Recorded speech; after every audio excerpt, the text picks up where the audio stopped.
ജ്യോതിശാസ്ത്രമനുസരിച്ച് കർക്കിടകം മുതൽ 6 മാസം ദക്ഷിണായനം എന്നറിയപ്പെടുന്നു. ഈ സമയം ദേവന്മാർ യോഗനിദ്രയിലേക്ക് പ്രവേശിക്കുന്ന സമയവും പിതൃക്കൾ ഉണരുന്ന സമയവുമായി കരുതപ്പെടുന്നു.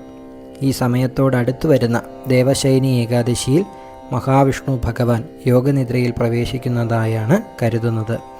അന്നു മുതൽ 4 മാസക്കാലം ചതുർമാസ പുണ്യകാലം എന്ന് ഹിന്ദു പുരാണങ്ങളിൽ അറിയപ്പെടുന്നു. ഭഗവാന്റെ ഈ യോഗനിദ്ര ആയുർവേദത്തിലെ ചില പ്രധാന തത്വങ്ങളെയാണ് നമുക്ക് ഓർമ്മപ്പെടുത്തുന്നത്. ഒരു വർഷത്തിലെ 6 മാസക്കാലം വിസർഗകാലമെന്നും അടുത്ത 6 മാസം ആധാനകാലമെന്നും അറിയപ്പെടുന്നു. ഈ ആധാനകാലത്തിൽ പ്രകൃതി നമ്മളിൽ നിന്നും ഊർജം സ്വീകരിക്കുന്ന സമയമാണ്.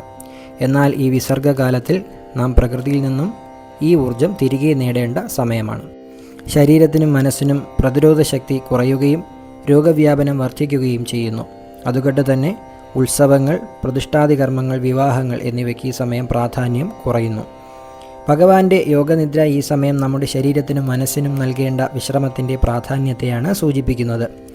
ഭഗവാൻ യോഗനിദ്രയിലാകുമ്പോൾ നമ്മുടെ പ്രാർത്ഥനകളും ഉത്തരവാദിത്വവും പിതൃക്കളും ഋഷീശ്വരന്മാരും ഏറ്റെടുക്കുന്നു. ഇത് മനസ്സിലാക്കിയിട്ടാണ് നമ്മുടെ പൂർവികർ കർക്കിടക മാസത്തിൽ ഔഷധസേവ, പിതൃബലി, രാമായണ പാരായണം എന്നീ കാര്യങ്ങൾക്ക് പ്രാധാന്യം നൽകിയത്.